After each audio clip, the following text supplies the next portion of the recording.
Hello everyone, I am Ifra, hope you are doing well. तो हम पढ़ रहे थे combining simple sentences into one compound sentence. Okay, one compound sentences कैसे बनाते हैं सिंपल सेंटेंस को कंबाइन करके।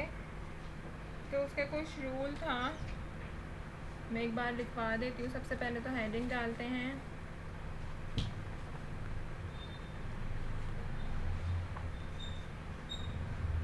Combining simple sentences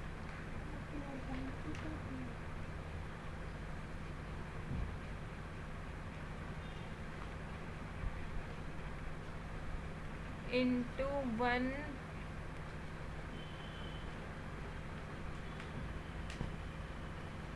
compound sentence।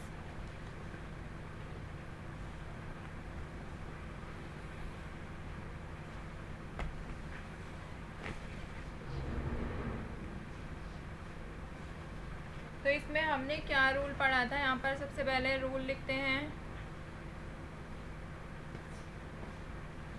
कि जो हमें सेंटेंस गिवन सेंटेंस को हम क्या करते थे, change one sentence into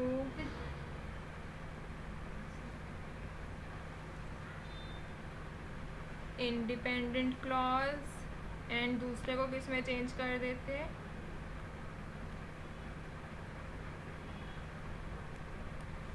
and change other into dependent clause. किसमें? डिपेंडेंट क्लॉज में चेंज कर देते। किसकी हेल्प से? With the help of coordinating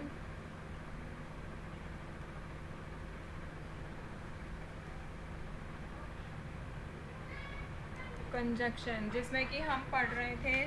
तो ये रूल क्या कहता है? ये रूल बेसिकली सिर्फ एक सिंपल सी बात कहता है कि एक सेंटेंस को हमें किस में चेंज करना है, इंडिपेंडेंट क्लॉज में, और जो दूसरा सेंटेंस है उसको डिपेंडेंट क्लॉज में। किसकी हेल्प से? कोऑर्डिनेटिंग कंजक्शन की हेल्प से। तो हम इसमें पढ़ रहे थे क्यूमुलेटिव कंजक्शन। तो यहाँ पर हेडिंग डालते हैं क्यूमुलेटिव कंजक्शंस,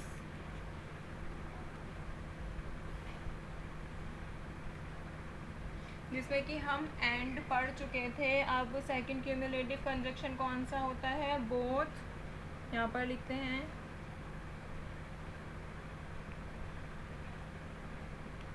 एक ही सेंटेंस में बोथ भी यूज़ करेंगे और एंड भी यूज़ करेंगे। ठीक है, उसको यूज़ करके हम सेंटेंस देखेंगे। तो यहाँ पर एग्जाम्पल लेते हैं।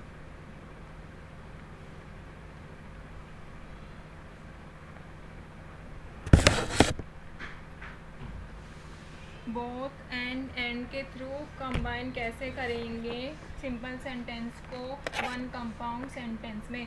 तो सिंपल सेंटेंसेस लिखते हैं। फर्स्ट एग्जांपल देखते हैं। She works in a factory. She works in अ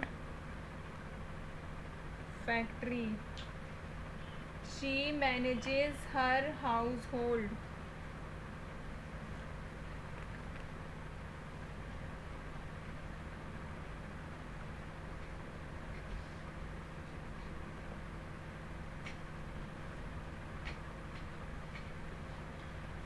तो ये सेंटेंस क्या कहता है? ये कहता है कि she works in a factory, वो फैक्ट्री में काम करती है। और दूसरा सिंपल सेंटेंस क्या कहता है? She manages her house hold, वो अपना घर भी संभालती है। तो इसको हमें किस में कंबाइन करना है? वन कंपाउंड सेंटेंस में कंबाइन करना है। तो कैसे बनाएंगे?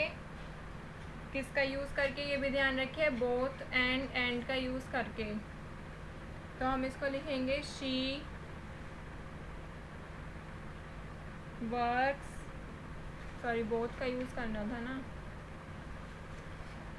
She both works in a factory and manages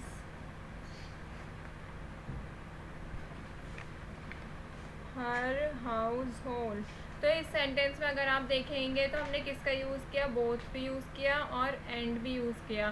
she both works in a factory, वो दोनों काम करती है, फैक्ट्री में भी काम करती है और अपना घर भी संभालती है। तो इस ऐसे ही हमने दोनों यूज़ किए। सेकंड सेंटेंस देखते हैं।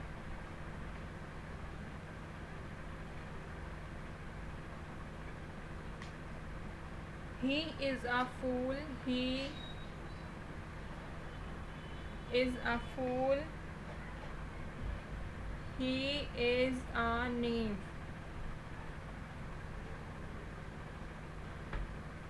तो इसमें हम क्या यूज़ करेंगे, बोथ का यूज़ करना है और एंड का यूज़ करना है। तो बताइए कैसे यूज़ होगा।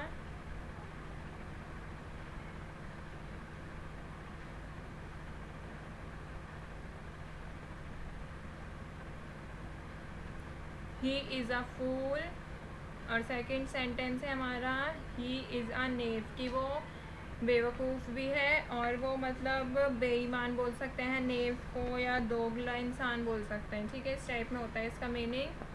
तो इसको हम कंबाइन करके लिखते हैं कैसे, ही इज़ बोथ, वो दोनों हैं। क्या चीज़ें दोनों, अगर हम इसको एक्सप्लेन करेंगे तो अ फूल, फूल भी है, एंड अ नेव, नेव भी है। ठीक है, ऐसे ही एक और अब लेते हैं थर्ड एग्जांपल इसका।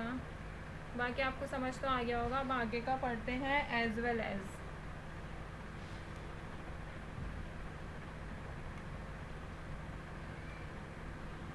कौन सा क्यूम्युलेटिव कंजक्शन पढ़ेंगे अब, एज वेल एज।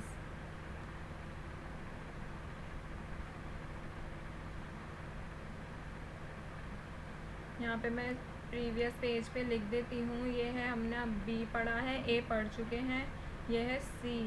ठीक है, एज वेल एज पढ़ रहे हैं। क्यूम्युलेटिव कंजक्शन का यूज़ करेंगे हम एक कंपाउंड सेंटेंस बनाने के लिए। ठीक है, तो अगर हम एज वेल एज का देखते हैं,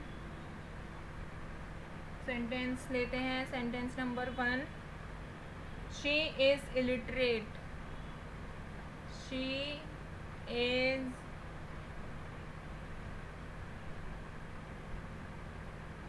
इलिटरेट। इलिटरेट मतलब पता है क्या होता है, इलिटरेट मतलब होता है अनपढ़। She is illiterate, her sisters are, her sisters are illiterate. उसके सिस्टर के बारे में भी क्या कहा गया है, वो भी अनपढ़ हैं। तो अगर हम इसको दो सिंपल सेंटेंस दे रखे हैं, अगर इसको हमें कंपाउंड सेंटेंस बनाना होगा एक, तो कैसे बनाएंगे, शी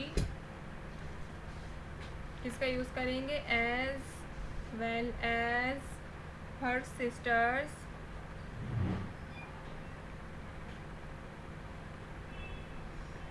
इज इलिटरेट। तो इसका मतलब क्या हुआ, इस फर्स्ट सेंटेंस कह रहा था शी इज़ इलिटरेट, वो अनपढ़ है, और सेकंड सेंटेंस कह रहा है उसकी बहनें भी उसकी बहनें अनपढ़ हैं। और इसको हमने कंबाइन किया तो ये क्या कह रहा है, शी वो, और एज वेल उसके साथ उसकी बहनें भी अनपढ़ हैं। ठीक है, सेकंड सेंटेंस देखते हैं।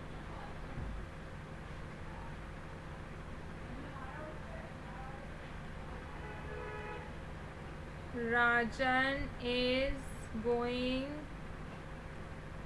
टू अम्बाला, राजन कहाँ जा रहे हैं, Ambala. His sisters are going to Ambala, उसकी सिस्टर कहाँ जा रही है, अम्बाला। तो इसमें हम कैसे यूज़ करेंगे, इसी की तरह है, बताइए, तो सबको पता होगा। Rajan as well as his sisters are going to, कहाँ पर जा रहे हैं, अम्बाला।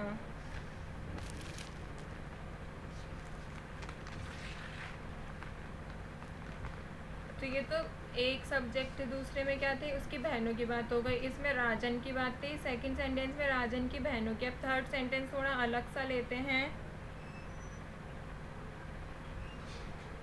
जैसे लेंगे ही इज अ रोग, ही इज अ फूल।